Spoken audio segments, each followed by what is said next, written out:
fight them. Number one, we should not purpose to try to eliminate them and kill them all.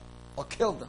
Yani if I shoot and they let them hear the sound of the bullet, if that would stop them, then I should not aim. I should just shoot it up in the air. I should not aim. But for a mushrik or murtad, that's different. Because that's a war. Here, it's different. The qital is completely different. So that is one. Number two,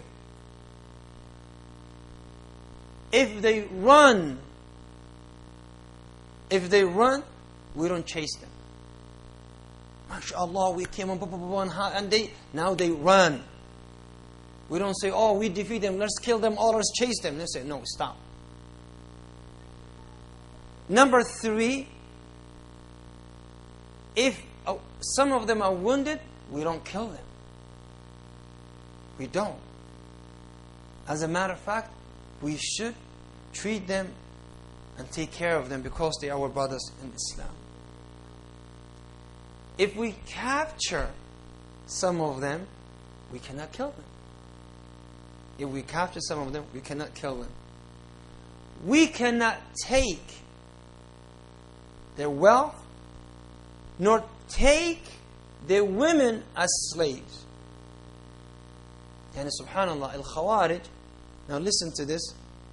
When the Khawarij were fighting Ali, when Muawiyah and Ali were fighting, radiyallahu anhuma, and some of the people on Ali's side, after Ma'arakat Jamal, after, they capture Aisha, they said, and they capture some Muslim women and Muslims and all this. Some of the Muslims are like, no, they are slaves. They are slaves. We'll take them as slave girls. That's it. And Ali said, no, they are Muslims. بغوا علينا, they did us wrong. But they still Muslims. Their women are like ours. They're haram. We cannot touch them. Unless she wants to marry you. With the permission of her wali. Other than that, no. So they insist. And Ali radiyallahu anhu was very, very, very intelligent. Sharp. Extremely sharp. He said, fine. Who's going to take Aisha? Who is going to take the wife of the Messenger of Allah? She's with them. We captured her. So who is going to take her as a slave girl? All of them backed off. So if we can't take Aisha, then we should not take them all. She is not a slave girl. She is not halal for you. Then none of the Muslim women who came with that group are halal for us. Intelligent and Hakim radiyallahu anhu. Also, ya ikhwati fillah, we should not seek the help and the aid of the mushrikeen to defeat them. Like we are a group and they're fighting us, we should not go to the mushrikeen and say, come on, let us fight the Muslims. La. In baghaw alayna. La. Also, you cannot have hudna with them.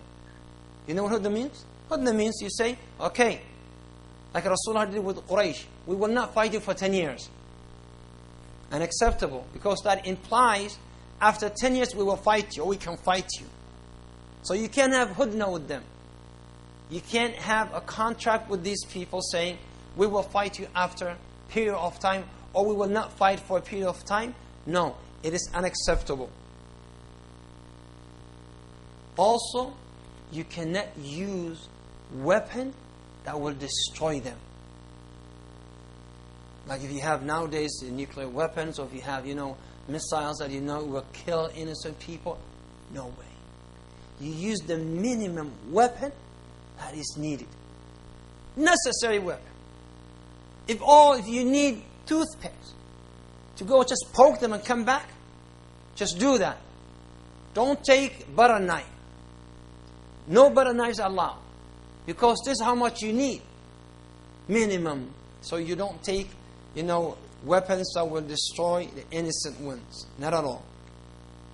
Also, you cannot destroy their properties at all. If they leave it, houses, wealth, trees, you cannot cut the trees, you cannot demolish the buildings that they built. None of that.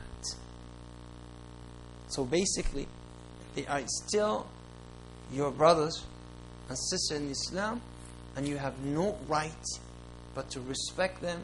And even though بغوا علينا, they did us wrong, but we again, until قال الله سبحانه وتعالى حتى تفيء إلى أمر الله. فإن فات, if they agree to the table of Allah, then we do the sulh, and we fear Allah subhanahu wa ta'ala concerning them all the time.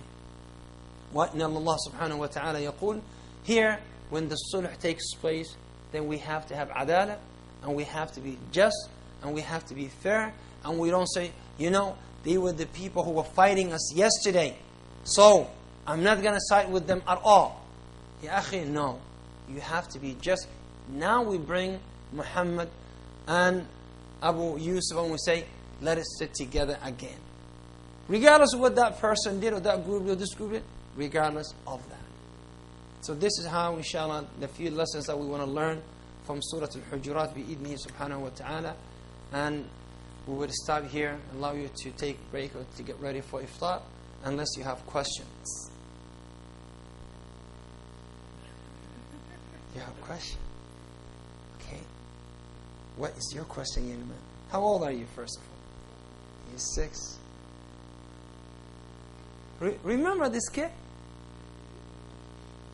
Remember when I was talking about, I think it was halal dating or something like this? And I said, the focus of men are women. And he said, no! That was it. Okay. What was your question? You forgot. طيب جزاكم الله خير. سبحان رب العزة عما يصفون وسلام على المرسلين والحمد لله رب العالمين.